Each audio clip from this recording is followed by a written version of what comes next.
자, 조일교 대표입니다. 이번 주 수요일 날 방송이 올라가야 되는데요. 제가 지금 독감이 지난주 일요일부터 너무 심하게 들어서 지금 거의 한 7일째 꼼짝을 못하고 있습니다. 예. 이렇게 독감이 좀 심하게 들린 적은 처음인데요. 여러분들도 감기를 좀 조심하시면 좋을 것 같습니다. 예. 그래서 이게 이제는 좀 끝물린 것 같긴 한데 일주일 동안 너무 고생을 해서 정신이 하나도 없네요. 예. 제가 감기를 잘 걸리지 않는 스타일인데 좀 굉장히 많이 걸린 것 같습니다. 그리고 오늘 공지를 하나 드리면, 제가 이제 한국경제TV를 한 23년 동안 출연했잖아요. 그래서 이제 안식년이라고 해서 한 1, 2년 정도 좀 쉬려고 생각하고 이제 방송 출연을 안 했습니다. 뭐 다들 제한테 얘기를 들었어, 그죠? 다 아시겠지만. 그리고 이제 몸도 안 좋고, 그래서 이제 좀 2년 동안 충분히 쉬었는데, 이제 5월달 이제 중순부터 이제 한국경제TV를 이제 다시 출연을 확정을 했습니다. 한국경제TV에 방송 출연하고요, 한국경제TV의 유튜브 이렇게 동시에 출연할 것 같습니다.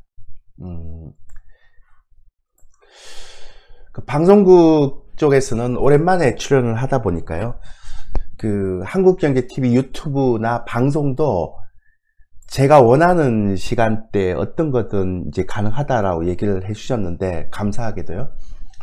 근데 이제 제가 고민을 좀 해봐야 되겠죠. 장중을 할 것인지 아니면 저녁을 할 것인지 고민을 좀 해보고, 유튜브 채널도 제가 원하는 시간대 어떤 것도 가능하다 그러니까요.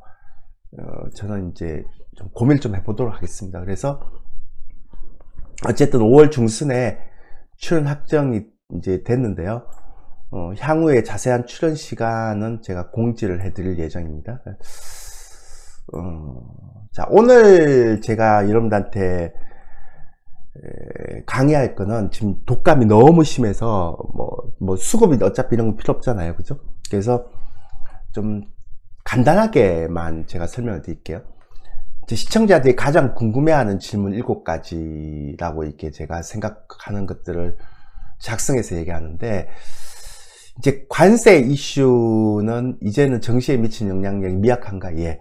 요거는 맞습니다. 그러니까 저희 회원들한테 항상 얘기 드렸는데, 이번 주 초반부터 막 이렇게 그 관세에 대한 악재가 막 나도 시장이 그게 반응을 안 합니다. 그 얘기는 관세 이슈는 이제 정시 영향력이 미약하다는 거죠. 선반영돼서 이제 또 다른 관세 이슈가 나오지 않을 시에는 영향력이 더 이상 영향력이 제한적일 수밖에 없다라고 얘기했는데, 지금 하는 얘기들이 관세는 예상보다 훨씬 좀 세게 나왔던 거 아닙니까? 그죠? 여기서 또 다른 관세 악재가 뭐가 있을까요?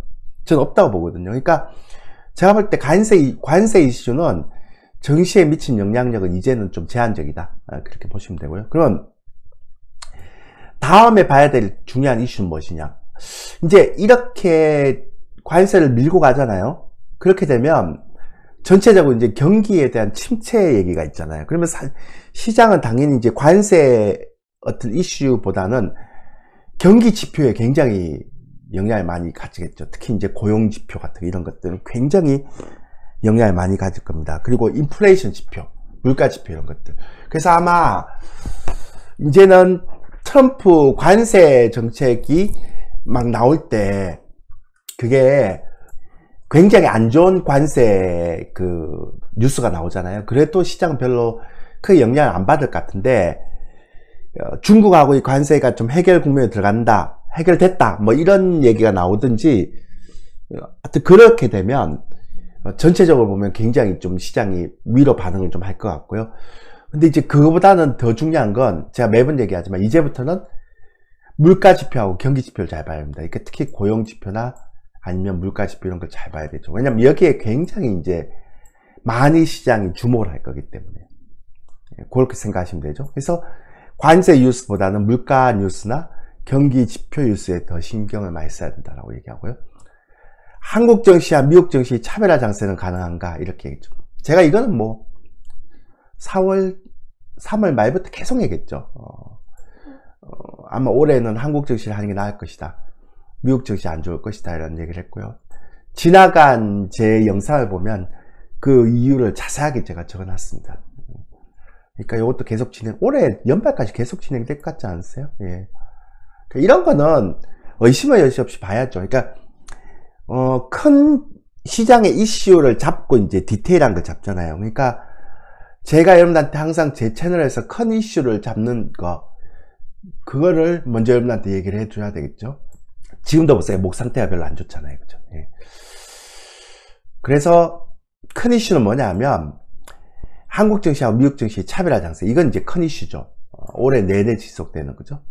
그리고 제가 큰 이슈 했던 거 올해 전체 지수 전망시 한국 증시죠. 요거 큰 이슈죠. 그러니까 요거는 전체로 바뀌지 않는다는 얘기를 제가 3월 말부터 했죠. 계속. 예. 3월 중순부터 했을 겁니다. 그죠? 그러니까 3번하고 8번하고는 3월 중순부터 올해까지 계속 진행된다라고 얘기를 했고, 나머지는 이제 디테일한 거, 구간의 시황 이렇게 보면 되겠죠. 제가 이것도 말씀드렸는데, 관세 이슈의 자유로운 대선 후보 정책 관련주 강세 지속 가능할 것 같습니다. 왜냐하면 관세가 완전히 이제 악재가 좀 해결되기 전까지는 그 우량주들은 다 관세 이슈에 묶여져 있잖아요. 그죠? 그래서 관세 이슈에 묶여져 있지 않는 그런 어떤 차별화 장세, 그러니까 뭐 정책 관련주라든지 뭐 내수주라든지 뭐 엔터주라든지 이런 종목들이 지금, 그 다음에 코스닥의 그 낙폭과대 개별주 같은 거 있죠. 이런 종목들은 이제 관세 영향이 좀 덜한 거니까, 그 중에서도 코스닥 낙폭과대 개별주 중에서 관세 영향이 좀 덜한 종목들 좀 봐야 되겠죠. 그죠? 그렇게 생각하면 됩니다. 그래서 요게 이재명 대표 정책 관련주거든요. 지난번에 이제 우리 김성권 이사도 이제 올려줬지만, 이제 요런 겁니다. 다 이렇게 일시정지해 놓고 적어 놓으시면 됩니다. 이렇게. 요런 건데요. 요 중에서 여러분들 종목을 골라야 되죠. 그죠? 특정 종목을 얘기하는 건 안 된다라고 이제 무료 유튜브 채널에도 얘기를 해서, 이제 금감원 쪽에서 이제 그런 얘기가 들어와서, 뭐 개별주는 특히나 그렇습니다. 이런 거는 우량주는 상관이 없는데, 그래서 민감한 부분이기 때문에 이렇게 일시정지해 놓고 이렇게 여러분들 접목시켜 놓으면 됩니다. 이렇게.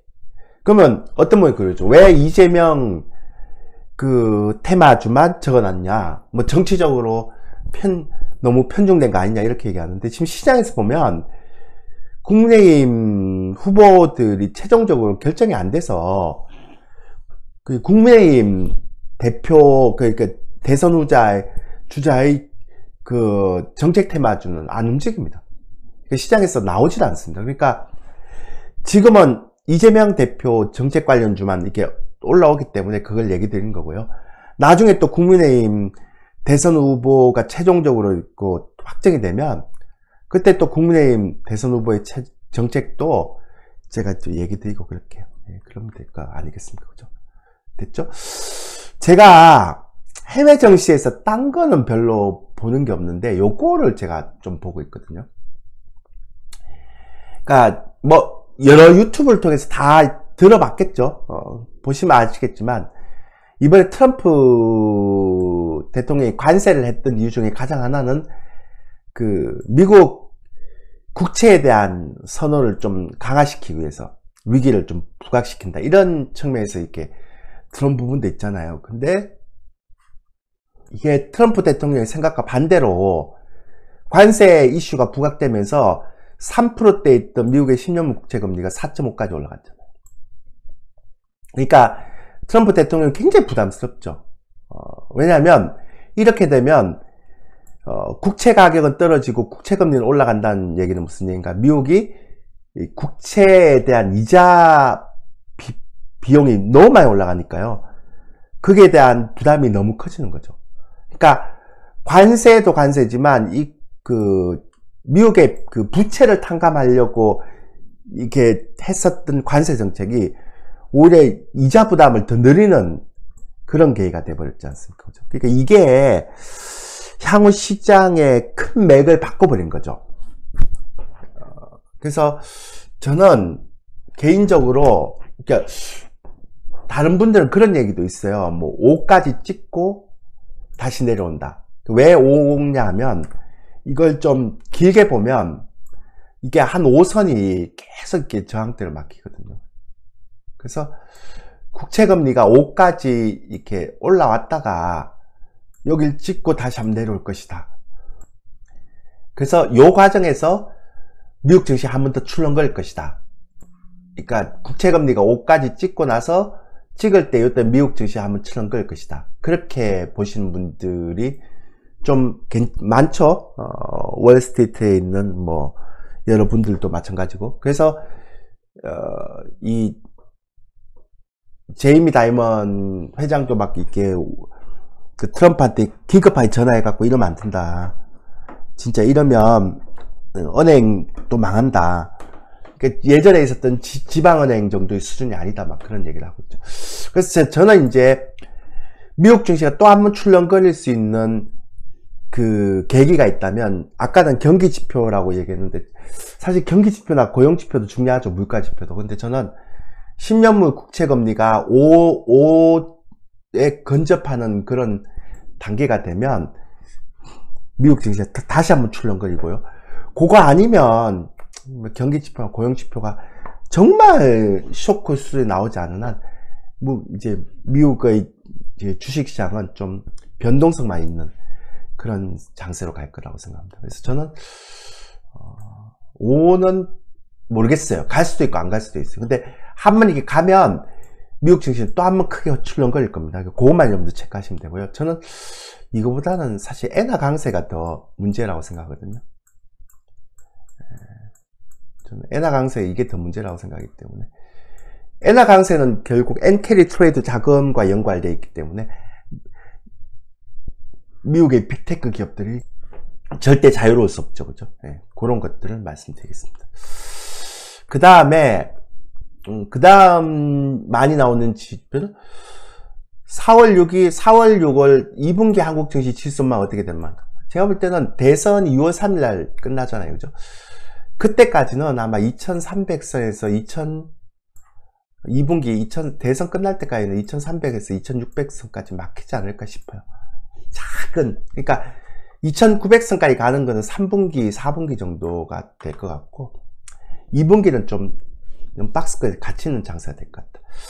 그리고 2분기는 대선이 6월 3일날 끝나면, 대선 끝나고도 이제 한 달 동안은 가장 이제 기대감이 강한, 대선 후보에 대한 기대감이 강한 시기니까, 정책 관련주의 그런 시장에 대한 관심은 대선 6월 3일날 끝나도 6월 30일까지 계속 가겠죠. 그래서 2분기 내내 아마 제가 보는 건 정책 관련주 이런 것들이 이제 새로운 정책 관련은 기존의 정책 관련주도 있고 새롭게 또 막 정책을 낼 거 아니에요. 그죠?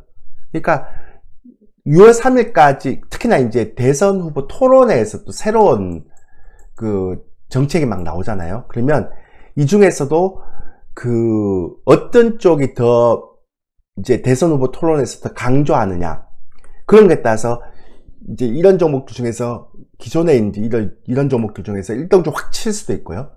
그 다음에 후발주도 꺾일 수도 있죠. 그러니까 세종시 신행정 관련주가 굉장히 좋았잖아요. 이번에 금요일 날 되게 좋았는데 이제 이게 또 꺾일 수도 있는 거예요. 대선 후보 토론회 과정에서도 약간 말을 좀 뒤로 약간 물렀으면, 그리고 뭐 저출산이라든지 뭐 취업 관련 지역화폐, AI 관련주, 뭐 탄소 배출 이런 것들이 있을 수 있고, 또 하나는 대선 후보 토론 관련해서 또 새로운 또 정책 관련이 나올 수도 있잖아요. 그죠? 그래서 결론적으로 얘기하면 이런 정책 관련주는 기존의 것뿐만 아니라 새로운 것도 대선 후보 토론 과정이나 혹시라도 당선되고 나서 그 6월 30일까지는 계속 진행될 수 있으니까 계속 봐야 된다. 관세 이슈가 완전히 사그라지기 전까지는 틈새 테마라서 계속 가야 된다. 어쩔 수 없다. 그렇게 보는 거고요. 4월 6일에 2분기의 종목 흐름의 특징은 어떻게 되는가? 제가 말씀드렸잖아요. 2300에서 2600까지 딱 제한된 박스에 갇힌다는 거는 대형주의 흐름은 되게 좀 제한될 수밖에 없겠죠. 그렇죠? 그러니까 전체적으로 보면 중소형주 위주의 그런 어떤 특히 장세가 좀 진행될 가능성이 크다. 그렇게 얘기하고요. 그 중에서 이제 아까 말씀드렸지만 이렇게 이슈가 있는 섹터들, 그런 것들 잘 봐야 됩니다. 관세 좀 자유로운 종목들 중에. 자, 올해 그 마지막 질문은 올해 연기금만 매수하고 외국인들이 철저히 매도하는데 어떤 의미이며 언제까지 이런 흐름이 진행될 것 같으냐 이렇게 얘기하는데, 많은 사람들이 의견이 있어요. 근데 저는 이거 되게 얘기 많이 했잖아요. 그래서 제가 2분기 말고 3분기 4분기 정도에 아마 될 것 같다라고 얘기했던 이유 중에 하나는, 저는 올해는 연기금이 매수를 많이 하고 있죠. 왜냐하면 미국 증시가 고점이기 때문에 연기금이 작년 연말에 미국 주식을 많이 이제 매도하고 국내 증시로 들어왔단 말이에요. 연기금 국내 주식의 모든 걸 다 사지 않습니다. 선택해서 사는 거니까요. 그리고 외국인들의 매도는 싼데 왜 한국 주식이 싼데 왜 외국인들이 매도를 하는가라고 얘기하지만, 저는 지금은 이제 정치적 불확실성 이런 건 별로 없잖아요. 그죠? 근데 관세 이슈가 있어서 그런 거지. 근데 저는 외국인들이 매수가 들어올 수 있는 약간 그 계기가 있는데, 그게 뭐냐면, 제 생각입니다. 이건 예전에도 많이 얘기했죠? 아마 상법 개정안 통과. 이게 아마, 이거 통과되면 외국인들이 매수가 들어올 것 같아요. 근데 상법 개정안 통과는, 어떤 형태든 간에 이건 국회에서 통과돼야 되잖아요. 지금 계속 이제 반대가 되기 때문에. 그래서 저는 제가 계속 말씀드리지만, 저는 보수도 아니고 진보도 아니지만, 주식을 하시는 분들은 진보가 됐든 보수가 됐든 그런 정치적인 어떤 그런 그 진영 싸움을 하기 전에 상법 개정안을 꼭 통과해야 된다고 여러분들 응원해야 됩니다. 예. 그러니까 저는 계속 얘기하지만, 상법 개정안이 통과되지 않는 한 외국인들이 적극적인 매수는 들어오기 힘들다라고 얘기하거든요. 예. 그래서 상법 개정안이 국회를 통과했다라는 얘기가 들어오면 그때 이제 본격적으로 그 외국인들의 매수가 들어오지 않을까. 그게 저는 올해 형태고요. 그거 되기 전까지는 아마 연기금이나 스마트머니가 움직이는 시장이다. 연기금은 이제 자기가 좋아하는 종목들 개별 중소형주를 사고 있고요. 이런 대선 후보 정책관리도 다 스마트머니가 들어와서 움직이는 거잖아요. 그죠? 그러니까 호랑이 없는 굴에 여우나 뭐 살쾡이가 지금 대장짓을 하는 거죠. 그런 형태와 똑같다고 보시면 됩니다. 자, 제가 지금 목소리가 안 좋죠. 여러분들도 독감 조심하시고요. 아, 너무 힘드네요, 이번에. 제가 목이 안 좋아서 오늘 여기까지 하고요. 나중에 한국경제TV 출연 그 일정이 이제 확정되면, 시간 5월 중순인데 제가 이제 조금 미뤄달라고 했습니다. 지금 독감도 걸렸고 몸이 안 좋아서. 그래서 향후 자세한 출연 시간은 공지해 드리도록 하겠습니다. 예, 이상입니다. 다음 한 주도 즐거운 한 주 되시고 건강관리 잘 하세요.